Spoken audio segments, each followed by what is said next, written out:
Times के सभी दर्शकों का हमारे खास कार्यक्रम खबरों का पंचनामा में स्वागत है। आज हम बात कर रहे हैं होम आइसोलेशन की, यानी अगर आपके घर में कोई कोरोना का मरीज है तो उसकी देखभाल कैसे करनी है।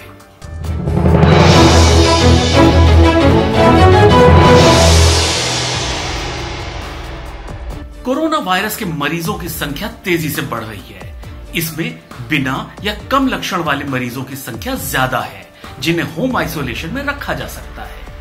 जो लोग ठीक हो चुके हैं उनका कहना है कि इससे निपटने के लिए परिवार का साथ अहम भूमिका निभाता है। इस कड़ी में जानिए कि जब घर में कोरोना का पेशेंट हो तो परिवार को किन बातों का खास ध्यान रखना है। मान लीजिए आपकी या आपके परिवार की कोरोना रिपोर्ट पॉजिटिव आई है, ऐसे में घबराएं नहीं। अगर लक्षण हल्के हैं और घर में अलग कमरा, टॉयलेट और बाथरूम है तो होम आइसोलेशन की इजाजत मिल जाती है।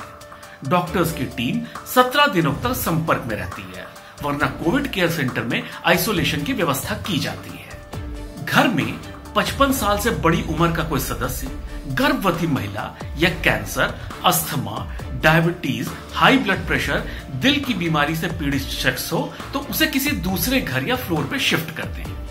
फिर डॉक्टर की लिखी दवाओं के साथ साथ घर का बाकी जरूरी सामान जुटाना है। ये सामान और दवाएं कम से कम 17 दिनों की हो। इसमें 80 से 100 ट्रिपल लेयर मेडिकल मास्क और इतने ही जोड़ी ग्लव्स भी शामिल करें, ताकि आइसोलेशन के 17 दिनों में कोरोना मरीज और उसकी देखभाल करने वाले सदस्य को मास्क की कमी ना हो। घर डिसइंफेक्ट करने के लिए 1% सोडियम हाइपोक्लोराइड सोल्यूशन भी लाएं। यह घर के आकार के अनुसार 5 से 10 लीटर तक ला सकते हैं। साथ ही स्प्रे बॉटल भी लाएं ताकि कोनों को डिसइंफेक्ट किया जा सके। भाप लेने के लिए नेबुलाइजर या स्टीमर भी जरूर लाएं ताकि मरीज रोज भाप ले सके। मरीज दिन में 2 से 3 बार भाप जरूर ले। मरीज के लिए पल्स ऑक्सीमीटर ले आए। यह मरीज में ऑक्सीजन के स्तर को देखने, हार्ट बीट और सांस से जुड़ी बीमारियों में काम आता है। वैसे ये 1000 रुपए के आसपास तक का आता है, लेकिन दिल्ली सरकार इसे मरीजों को मुफ्त मुहैया करा रही है। इसके साथ बुखार को चेक करने के लिए थर्मामीटर भी लें। ध्यान रहे परिवार में जितने लोग हों सबके लिए अलग अलग थर्मामीटर होना चाहिए।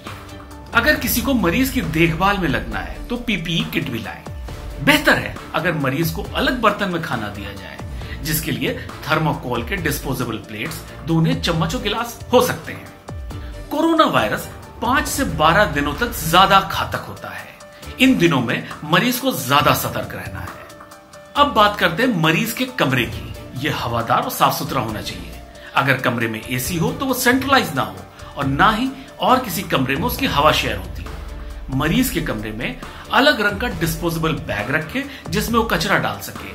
उस बैग को 1% सोडियम हाइक्लोराइड सॉल्यूशन से डिसइंफेक्ट करके डिस्पोज करें। ध्यान रहे मरीज को 17 दिनों तक अकेले आइसोलेशन में रहना है। ऐसे में उसके कमरे में मनोरंजन के लिए TV, radio, transistor, laptop, mobile वगैरह रखा जा सकता है। परिवार का जो शख्स मरीज की जिम्मेदारी उठा रहा है वो ट्रिपल लेयर मेडिकल मास्क और ग्लव्स लगाकर ही मरीज के पास जाए। काम पूरा होने के बाद वो खुद को भी डिसइंफेक्ट करे।